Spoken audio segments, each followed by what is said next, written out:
The following content has been provided by RWTH Aachen University.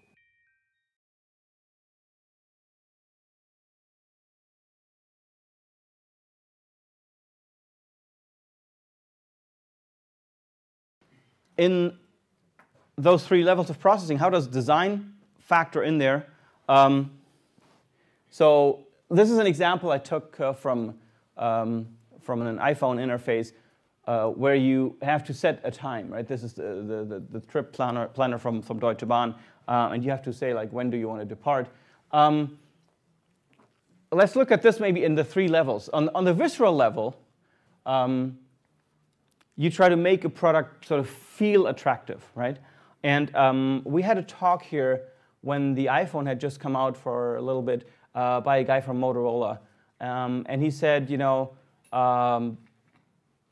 I've played with the iPhone, and he said, at first I looked at this spinner to set a time, and my sort of behavioral level usability engineer in me said, oh, that's a terrible idea. Because if you've ever tried this, it takes much longer to enter an exact time using the spinner than it takes to just punch in 4 numbers on a keypad, right? You know, if anybody's ever used that spinner, it's kind of a tedious way to set a time. You know, you got to spin it, and then it goes too far. You got to go back, and you pull slowly and fast, all those kinds of things. But on a visceral level, he said, you know, the Motorola's, I say, but it's so much fun.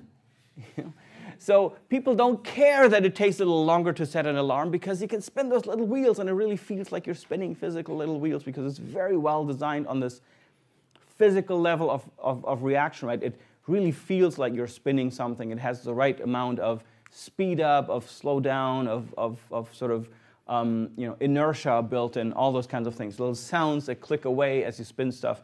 So it's like a mini game built in, right? And that is on the visceral level. That speaks to you. You just enjoy, you know, fiddling with that.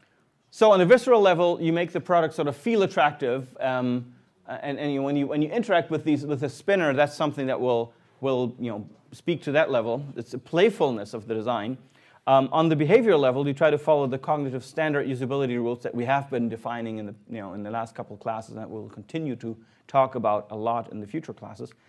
And on the reflective level, you can then say, you know, you design something that is a prestigious brand. And again, Apple has kind of nailed that part. We got to give them that. They've managed to create a brand that people are, you know, going for simply because it has that little fruity logo on it. And that's what I said earlier. If you want to use these three levels, you know, you can do things, and that is also something Apple has managed to do by creating something that physically feels great. You know, I've got my iPhone, and just I'm going to take off the case. This is a very intimate moment here. You know, just for holding the iPhone and feeling the physical design, the industrial design of the case, it feels great to hold in your hand.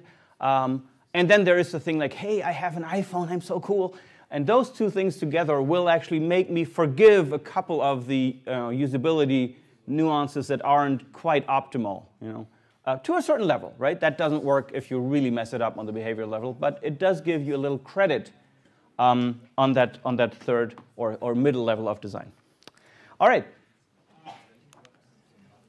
How do those things play with the 7 stages of action? They actually come in. If you think about it, we had the goal and the plan that where you plan out your steps. This is very high level. This is sort of more influenced by the reflective level of design. Then you specify, and we already said that in classic usability, this, you know, bridging that gulf, getting from the planning to specifying the actions, that's where a lot of the classic behavioral level usability stuff can come in, where you can do things right, good natural mappings, constraints, you know, those kinds of things. And same thing here on the level of, you know, when you give feedback. And then finally, when you want to actually perform, you get into the physical interaction with the thing, and that's on the visceral level, right, of design. So these three things kind of fall together. So in a way, you could say on the visceral level, when you're laying this out, or you're trying to think about this, you're going to be thinking about, you know, calmness, anxiety.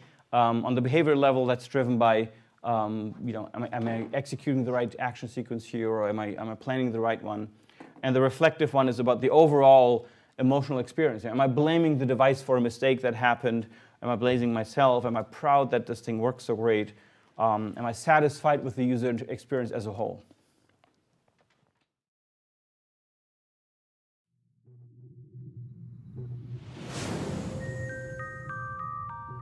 This content was provided by RWTH Aachen University.